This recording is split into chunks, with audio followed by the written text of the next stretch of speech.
ലണ്ടനിൽ നിന്ന് സുപ്രധാനമായിട്ടുള്ള ഒരു റിപ്പോർട്ട് പുറത്തു വരുന്നു. ലണ്ടനിൽ ഇനി മുതൽ ബംഗ്ലാദേശികളുടെ ഒരു തരത്തിലുള്ള സിംബൽസും വേണ്ട എന്നാണ് ഇലോൺ മസ്ക് പറഞ്ഞിരിക്കുന്നത്. ബംഗ്ലാദേശികൾ ലണ്ടനിലേക്ക് കുടിയേറുന്ന അനധികൃത ബംഗ്ലാദേശികളെ അവിടെ നിന്നും പിടിച്ച് പുറത്താക്കാനായി ലണ്ടൻ ഇപ്പോൾ തന്നെ വലിയ രീതിയിലുള്ള റെയ്ഡുകളും കാര്യങ്ങളും തുടങ്ങിക്കഴിഞ്ഞു. ഇതിന്റെ കൂട്ടത്തിൽ ഈസ്റ്റ് ലണ്ടനിലെ വൈറ്റ് ചാപ്പൽ ട്യൂബ് സ്റ്റേഷനിൽ സൈൻ ബോർഡുകളിൽ ഇംഗ്ലീഷിന് പുറമെ ബംഗാളി ഭാഷയും ഉപയോഗിക്കുന്നത് വേണ്ട എന്നാണ് ഇപ്പോൾ അവിടെ പറഞ്ഞിരിക്കുന്നത്. ഗ്രേറ്റ് യാർമൌത്ത് MP റുപ്പർട്ട് ലോവിന്റെ പ്രസ്താവനയാണ് പുറത്തു വന്നിരിക്കുന്നത്.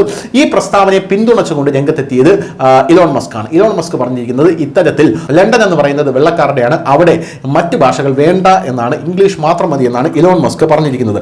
ഇത് ലണ്ടനാണ്, ഇവിടെ സ്റ്റേഷന്റെ പേര് ഇംഗ്ലീഷിൽ മാത്രം നൽകിയാൽ മതി എന്നാണ് സമൂഹ മാധ്യമത്തിൽ ഇലോൺ മസ്ക് കുറിച്ചത്.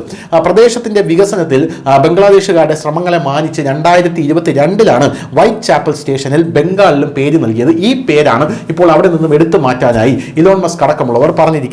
എന്തായാലും ഇത് ഉടനെ തന്നെ നടക്കും എന്നുള്ള സൂചനകളും പുറത്തു വരുന്നുണ്ട്. നേരത്തെ തന്നെ വലിയ രീതിയിലുള്ള റെയ്ഡ് ബ്രിട്ടനിൽ നടക്കുന്നതായി നമ്മൾ റിപ്പോർട്ട് ചെയ്തിരുന്നു. അതിൽ അനധികൃതമായി കുടിയേറിയ, ഒന്നുകൂടെ പറയുന്നു, അനധികൃതമായി കുടിയേറിയ ഇന്ത്യക്കാരെയാണ് പിടിച്ച് പുറത്താക്കുന്നത് എന്നാണ് നമുക്ക് മനസ്സിലാക്കാൻ സാധിക്കുന്നത്.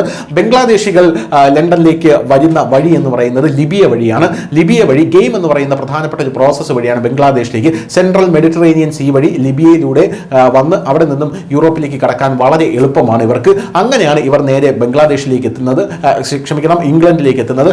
അങ്ങനെ ഇംഗ്ലണ്ടിലേക്ക് കുടിയേറിയ ബംഗ്ലാദേശികൾ വലിയ രീതിയിലുള്ള അരാജകത്വം അവിടെ സൃഷ്ടിക്കുന്നു. പിടിച്ചുപറി, പോരാത്തതിന് ബലാത്സംഗം, അങ്ങനെയുള്ള പല കാര്യങ്ങളും, കുറ്റകൃത്യങ്ങൾ ഇംഗ്ലണ്ടിൽ കൂടുന്നു. ഈ സാഹചര്യത്തിൽ ബംഗ്ലാദേശികളെ ഇവിടെ നിന്നും പൂർണ്ണമായും ഓടിക്കണം എന്നാണ്, അതായത് അനധികൃതമായി കുടിയേറിയവരും അല്ലാത്തവരും അങ്ങനെയുള്ള സകല ആൾക്കാരെയും ഓടിക്കണം എന്നുള്ളതാണ് ഇപ്പോൾ ലണ്ടന്റെ പൊതുവായിട്ടുള്ള ഒരു നിലപാടെന്ന് പറയുന്നത്. നേരത്തെ ഇലോൺ മസ്ക് ബ്രിട്ടന്റെ പല കാര്യങ്ങളിലും ഇടപെട്ടിട്ടുണ്ട്. അപ്പോൾ പാകിസ്ഥാനി പൗരന്മാർക്കെതിരെയും ഇലോൺ മസ്ക് പറഞ്ഞിരുന്നു. നേരത്തെ പാകിസ്ഥാനിൽ നിന്ന് കുടിയേറി ബ്രിട്ടീഷ് പൗരത്വം സ്വീകരിച്ച ആൾക്കാർ അവിടെ വലിയ രീതിയിൽ അരാജകത്വം സൃഷ്ടിക്കുന്നു, പ്രത്യേകിച്ച് കൊച്ചു കുട്ടികളെയാണ് ഇവർ ബലാത്സംഗം ചെയ്യുന്നത് എന്ന രീതിയിൽ തെളിവ് സഹിതം ഇലോൺ മസ്ക് പല കാര്യങ്ങളും എടുത്ത് പുറത്തിടുന്ന ഒരു കാഴ്ചയുണ്ടായി. എന്തായാലും വീണ്ടും ഇലോൺ മസ്കിന്റെ ഇടപെടലിൽ ബംഗാൾ ഭാഷ ഇനി ലണ്ടനിൽ വേണ്ട എന്നുള്ള ഒരു തീരുമാനം ഉടൻ ഉണ്ടായേക്കും. News desk, news India Malayalam.